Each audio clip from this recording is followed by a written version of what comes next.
ये कहानी है उत्तर प्रदेश राज्य की एक गांव की, जहां जमींदार वीरेंद्र सिंह का गांव में बोलबाला था। गांव में बहुत ही हंसी खुशी से गांव वाले जीवन बिताते थे। जमींदार वीरेंद्र सिंह उनकी पत्नी गायत्री को बेटे के जन्म होने की खुशी में गांव के लोगों में ही खुशी का माहौल था, लेकिन किसी को नहीं पता था कि खुशियों में एक अंधेरा साया धीरे धीरे कदम रख चुका है। मुंशी जी, मेरे बेटे के नामकरण और उज्जवल भविष्य को देखते हुए गांव के सभी पंडितों को निमंत्रण दिया जाए। परसों हमारे बेटे का नामकरण का प्रोग्राम धूमधाम से होना चाहिए। देव जी, आपसे मैंने एक गुप्त बात रखी थी। मैं आपको कुछ जानकारी देना चाहती हूँ। बोलिए, आखिर क्या बात बताना चाहती हैं आप? पति देव जी, हमने पिछली बार अपने माँ पिताजी के घर गई थी। उसी वक्त मैं अपने माँ जी और पिताजी के साथ हमारे गांव के देवी मंदिर गए थे। तब हमने वहाँ माता रानी से बेटा पाने की मन्नत मांगी थी और मैंने मन्नत में कही थी, अगर हमारे घर बेटा हुआ तो हम सब परिवार बेटा का नामकरण इसी देवी के मंदिर में करेंगे। पति देव, आप आज मायके जाने की तैयारी करवा दीजिए। इतना कहकर गायत्री अपने रूम में चली जाती है। मुंशी जी, तो फिर आप तुरंत से हमारे जाने की तैयारी कीजिए। हम परिवार आज ही निकलेंगे। अब जमींदार वीरेंद्र सिंह जी और उनकी पत्नी के मायके यानी ओमनगर प्रखंड की ओर रवाना हो जाते हैं। तभी पास के वन के रास्ते तभी वहाँ अचानक चीता सामने आ जाता है, जिसे देखकर भीत हो जाते हैं और डर से गिरकर बेहोश हो जाते हैं। और कुछ समय अंतराल में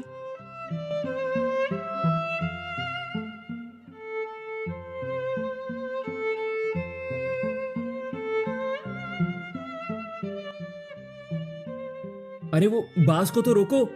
अरे उसे कोई पकड़ो, वो मेरे बेटे को उठा कर ले जा रहा है। मेरे बच्चे को बचाओ। कोई मेरे बेटे को बचाओ। वो बाज को रोको। मुंशी जी, जल्दी से मेरे बेटे को लाइए। मुंशी जी, बचाइए ना मेरे बच्चे को। उसी वक्त दो व्यक्ति उस बाज का पीछा करते हैं, किंतु वो बाज काफी बहुत दूर तक चला जाता है, जिससे वो दोनों व्यक्ति उस बाज को नहीं रोक पाते और वापस उसी जगह पर आ जाते हैं जहाँ से जमींदार साहब का बेटा को बाज उठा के ले गया था। मालकिन, हमने बहुत प्रयास किया उस बाज को रोकने का, पर वो हाथ नहीं आई। वो बहुत तेजी से अधिक ऊंचाई पर उड़ान भरकर हमसे दूर चली गई और आपका पुत्र पकड़ने में हम लोग असमर्थ हो गए। मालकिन, हमें क्षमा कर दीजिए। क्या जमींदार का बेटा हमेशा के लिए उनसे दूर चला गया, या इस घटना के पीछे कोई छिपी साजिश है? अब आगे क्या होगा? कभी कभी खुशियों के साथ परीक्षा भी आती है और उसी समय इंसान की असली ताकत। ये बात सुनकर गायत्री तुरंत अचानक बेहोश हो जाती है और उसी वक्त जमींदार साहब अपने व्यक्तियों के सहयोग से पत्नी गायत्री को भवन में लाकर उनका उपचार कराते हैं। कुछ वक्त बाद में वो ठीक हो जाती है। हे भगवान, क्या हुआ? मुझे सिर बहुत भारी लग रहा था और हम लोग तो ओमनगर प्रखंड जा रहे थे। फिर अचानक ऐसा क्या हुआ कि मुझे कुछ याद नहीं आ रहा।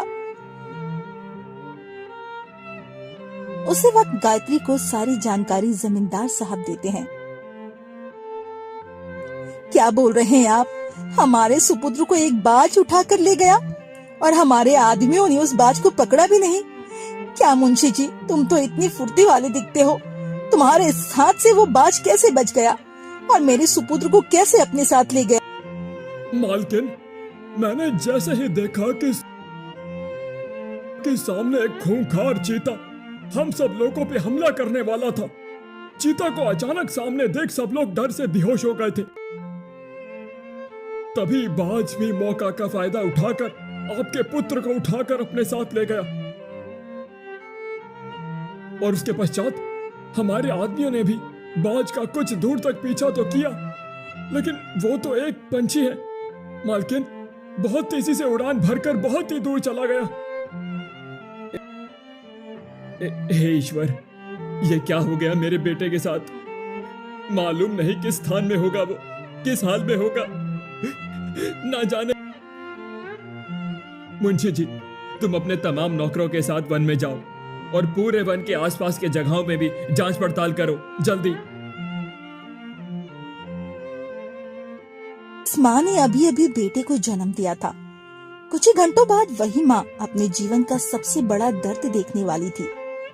क्या खोज में जमींदार को कोई सुराग मिलेगा या बच्चा कहीं हमेशा के लिए खो गया है?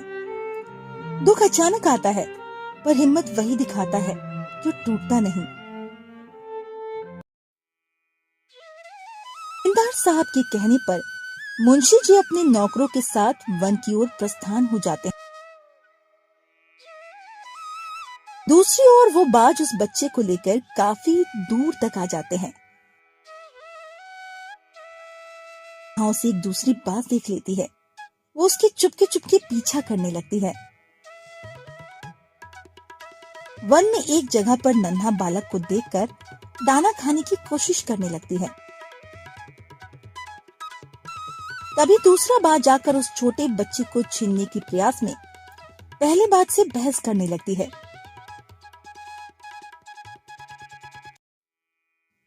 उसी वक्त उस रास्ते से गुजर रहे एक किसान मोहन की नजर उन बाजों पर पड़ती है। इन बाजों के समक्ष तो कोई नन्हा बच्चा है, जिसके कारण ये दोनों आपस में बहस कर रहे हैं। ना जाने किस इंसान का नन्हा शिशु उठाकर ले आए होंगे। दोनों बाज की आपस में लड़ाई करने में इतने व्यस्त रहते हैं कि नन्हा शिशु की ओर ध्यान ओझल हो जाता है। मौका देखकर वो किसान तुरंत नन्हा शिशु को वहां से अपने मकान लेकर चला जाता है। बाज की उड़ान थमी नहीं थी, लेकिन किस्मत में कुछ और ही लिखा था। क्या किसान मोहन का ये फैसला उसकी जिंदगी बदल देगा या एक नई मुसीबत जन्म लेगी? नेकी का काम सोचकर नहीं, दिल से किया जाता है। अरे भाग्यवान, किधर हो? जल्दी आओ मेरे पास, कुछ विशेष आपके लिए तोहफा लेकर आया हूँ।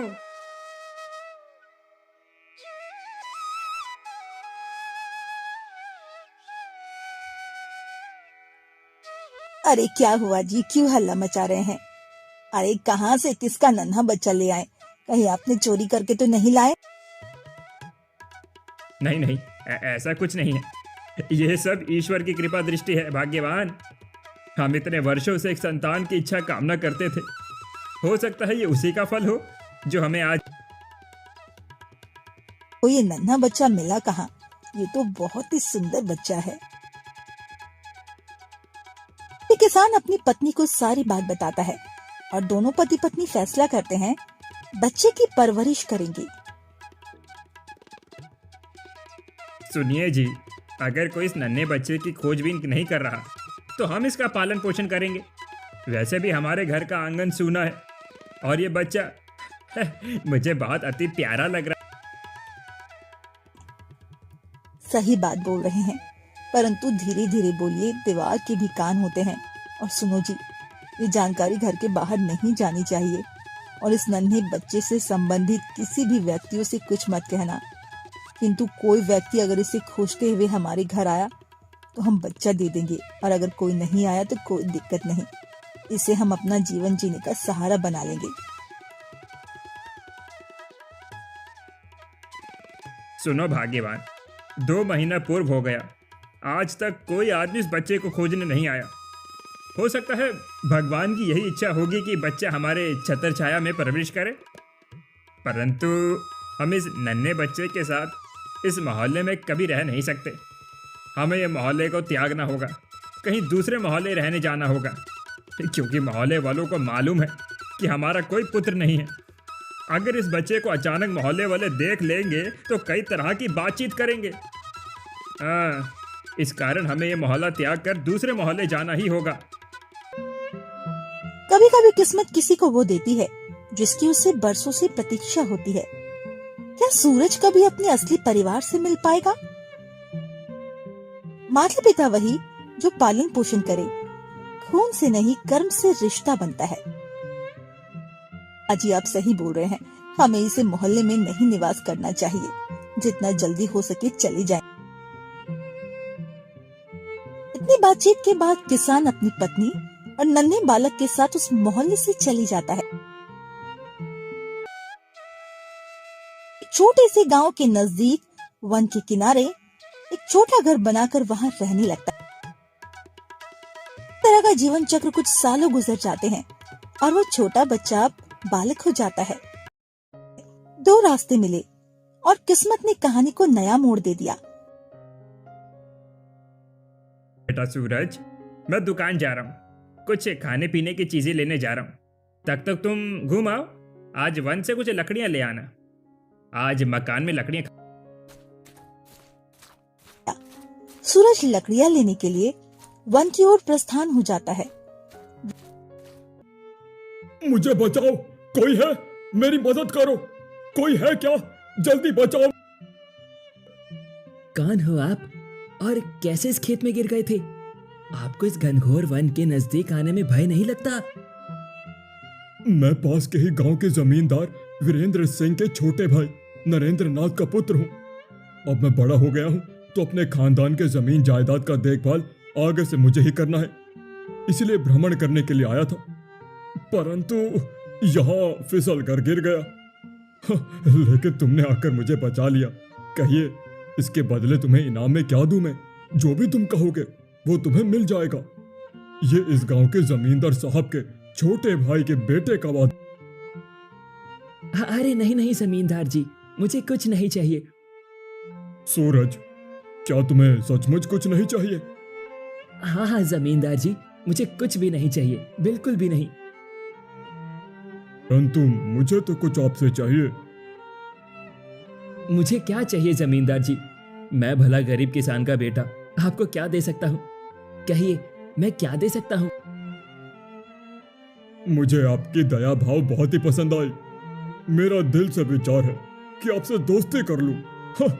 आप मेरे दोस्त के संबंध को स्वीकार करेंगे?